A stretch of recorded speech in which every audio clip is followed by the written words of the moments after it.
Çox təəssüf hissi ilə qarşılayırıq oyunu. Xüsusən Əliyar Ağayevin təyinatı vaxtı belə bir şey başımıza gələcəyini şübhə eləyirdik, ehtimal edirdik. Suyu oturaraq içən hakimlərdən canımızı qurtarmalıyıq. Suyu uzanaraq içsinlər, ayaq üstə içsinlər, tək ayaq üstə içsinlər, haqqımızı içməsinlər, oyunçuların haqqını içməsinlər. Bir il boyu əziyyətimizi gəlib bir gündə yerə vurulur. Bunlar dəyişməlidir. Xüsusən Əliyarın, Turanın oyunlarına təyinatından biz belə halları gözləyirdik. Birinci oyundan sonra da, çempionatdakı oyundan sonra da insanıq, səhv eləmişəm mesajı göndərildi bizə, haram olsun. Haqqımız, uşaqların alın təri, xüsusən Əliyarın haramı olsun. Yəni bunları demək istəyirəm, rəqib komandanın qələbəsinə kölgə salmaq istəmirəm. Amma futbolda bu şeylər dəyişilməlidir. Bəzi şeyləri biriləri dilə gətirməlidir.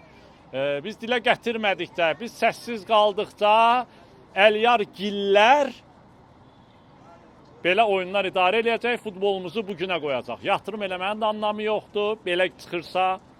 Əziyyət çəkmənin də anlamı yoxdur, oyuncu transfer eləmənin də anlamı yoxdur. Əliyar gillərdən canımız qurtarmalıdır. Azərbaycan futbolunun canı qurtarmalıdır. Bu oyundakı epizodları hamımız gördünüz. Futbol ictimaiyyətinin görməsini istəyirəm. Turan azərkeşlərinin səssiz qalmamasını istəyirəm. Artıq olmaz. Artıq olmaz. Bu il əziyyətimiz boşuna gedir. Bir mövsümlük 2 dənə təlim məşq toplantısı eləmişik, çoxlu investisiya eləmişik. Amma Əliyar gillər imkan vermir biz oynayaq. Bu qədər. Sual olan var? Hansı addım atmaq fikrindəsiniz? Heç bir nə addım atacaq? Nə addım atacaq?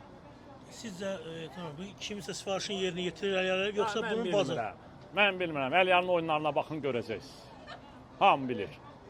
Bunlardan canımız qurtarmaq lazımdır. Suyu oturaraq, keşkə uzanaraq içsinlər. Suyu oturur içirlər ki, haramdır.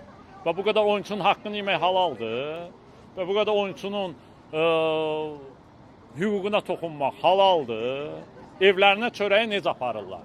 Onlar bir gözdən keçirsinlər. Hərə evinə apardığı çörəyi halallıqla aparmalıdır. Bütün haqqımız da haram olsun.